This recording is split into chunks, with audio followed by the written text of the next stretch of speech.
Sejam todos muito bem-vindos ao Milhas 360, o seu canal de milhas aéreas. Hoje eu vim trazer para vocês uma reflexão aí sobre o mercado de milhas, né? O mercado de agências de viagem, né? Que venham percebendo, né? E alguns players do mercado também. E vim compartilhar com vocês um pouco dessa visão para vocês fazer uma reflexão, caso vocês ainda não tenham, né? Adotado a gestão de milhas dentro da sua agência, começar a pensar com mais carinho, porque o que eu vou trazer para vocês aqui pode impactar seriamente a sua agência de viagens em breve, certo? Então, assim, o que é que vem acontecendo, né, nos últimos anos para cá, né, somente para quem já trabalha no mercado de milhas desde antes da quebra do grupo 123 milhas, né, é que a grande maioria das companhias aéreas vem cada vez mais dificultando, né, a emissão de passagens para terceiros, né? Então, e muitas liminares vêm caindo, muitas liminares atuais, né? Quando a gente entra com processo liminar, estão muito mais restritas, né? Hoje, eu estava conversando com um advogado que faz esse processo, ele falando que é, praticamente só tem conseguido liminar para a Azul e que a, o que é que os juízes estão fazendo hoje atualmente. Antigamente, geralmente eles davam emissões ilimitadas pela Azul, né? E isso ajudava demais, né? Então, antigamente se entrava com a liminar para as três companhias e se davam, né, emissões ilimitadas com milhas para as três companhias. Hoje não é mais assim. A Latam e Smiles se viraram referência para a Azul. Então, o máximo que hoje os advogados que dão entrada em contas liminares estão conseguindo é a equivalência da Azul com a Smiles e a Latam, né, que são 25 emissões. Então, cara, outro problema também que tem acontecido muito é que algumas liminares começaram a ser derrubadas, né? Então, pessoas que tinham liminares já há algum tempo começaram a ter suas liminares, né, derrubadas e aí então estão perdendo, né, esse benefício de liminar. Então, assim, para quem não sabe, né, conta liminar, né, antigamente a gente se conseguia contas liminares, né, quando a gente entra com a agência entra com um processo contra a companhia aérea, solicitando o direito de fazer emissões de forma irrestrita, né, com milhas, né? Que cada companhia tem a sua restrição e aí antigamente era mais fácil de se conseguir, né? Hoje está mais complicada, né? Então, basicamente hoje o que é que os juízes estão alegando, estão ofertando, né? Dando o ganho de causa é uma equivalência, né, da Azul, que tem 5 a 8 emissões, a depender do seu plano, do seu status lá dentro, e está elevando para 25. Então, é esse benefício que estamos conseguindo atualmente em contas liminares, né? E quem já possuía esse benefício, né? O que é uma liminar judicial, né? É uma autorização temporária para você já fazer usufruto desse benefício enquanto o processo corre, né? Porque o processo pode se levar alguns anos. E o que está acontecendo agora é que alguns processos estão sendo finalizados e não estão, os juízes ou estão fazendo apenas essa equivalência com a Azul para subir a quantidade igual a Latam e a Smiles, ou de fato estão já negando o recurso, né? Estão negando a causa e as liminares que antes tinham estão sendo derrubadas. E aí, conjunto com isso, né, as dificuldades, né, cada vez maiores de se emitir, né, passagens para terceiros, né.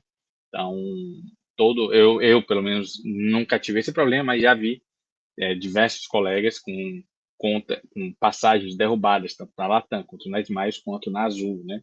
A Azul geralmente é a que mais derruba, né, mas também as outras também têm feito essa derrubada de passagem. Então, isso termina causando, né, uma insegurança jurídica para nós como agentes de viagem maior, né? E por que eu venho trazendo esse cenário para vocês, né? Porque a gestão de milhas resolve boa parte, né, desse problema, né? Porque você vai gerar milhas para o seu cliente nas contas dele, vai fazer missão apenas para ele e família, né? Então, eu ontem mesmo vi um caso de uma pessoa que fez uma missão na Virgin, e a Virgin também é muito criteriosa para emissão, né? Eles não permitem emissão para terceiros, né? E quando você faz uma emissão para terceiros, é um pouco parecido com a American Airlines, né? Foi um caso de uma pessoa que emitiu para uma tia, e aí a Virgin desabilitou o bilhete. Quando a tia foi fazer o check, foi no aeroporto, eles pediram a comprovação de parentesco, então ele teve que mandar os documentos dele e da mãe para comprovar que a mãe do emissor era irmã, né, da passageira, para aí a Virgin liberar o embarque dela, né? Então, isso vai ser talvez uma situação mais corriqueira a partir de agora, e é interessante que você que ainda não tenha o serviço de gestão, comece a pensar com mais carinho, porque o serviço de gestão mitiga boa parte, né, desse problema. Por quê? Você vai estar gerando milhas na conta do cliente, quem está viajando é o cliente e a família direta, né? Ou outras pessoas junto com o seu cliente. Então, o nível de problemas possíveis são reduzidos de forma drástica, né? Só em você estar fazendo a coisa, como de fato, né? O mercado, as milhas foram criadas, né? Para quem voa mais poder viajar mais, ter mais benefícios e ser um cliente fiel daquela companhia aérea, né? Então, pense direitinho aí, que caso você não tenha no serviço de gestão, se capacite, comece a ofertar isso para seus clientes também, que tem perfil para a gestão, né? Porque, cara, as nossas expectativas com os próximos meses e anos, né, no mercado de milhas, né, não são tão positivas quanto eram anos atrás, né? A gente tem que se preparar, se antever esses problemas para não sermos pegos com calças curtas, assim como ocorreu com a 123 Milhas, que deu um rombo bilionário no mercado, né? Não só para agentes de viagem, como milheiros, como passageiros, né? Também. E fora os funcionários, né? Milhões não, mas vários foram demitidos e estão até hoje aí sem receber nada, né? Então, infelizmente, a regra, né, da recuperação judicial impede que a companhia seja processada durante esse período, e eles estão arrastando com a barriga, né, esse processo até hoje, e eles continuam operando no mercado, e muita gente que não conhece desses problemas continuam comprando lá, né? Então, infelizmente, o brasileiro pena para aprender, né? Infelizmente. Mas fica aqui só essa reflexão, né? De você começar a olhar com mais carinho, porque assim, pessoal, e assim, quando um cliente de gestão ele não tem milha suficiente também, ele é um excelente cliente de agência, porque ele vai lhe pedir uma passagem que ele não tem milha suficiente, você vai emitir pela sua agência. Então, ele vai gerar lucro também, não só com a anuidade que ele paga, mas com a movimentação na sua agência, né? Então, o ideal é que nós tenhamos sempre clientes que viajem muito, porque quanto mais ele viajar, mais emissões ele vai precisar, né? Mais rápido ele vai acabar com o estoque dele e mais ele vai precisar, né, da sua agência para isso. Beleza? Então, fica essa reflexão de hoje. Meu nome é Marco César, especialista em milhas aéreas. A gente se vê no próximo vídeo. Valeu!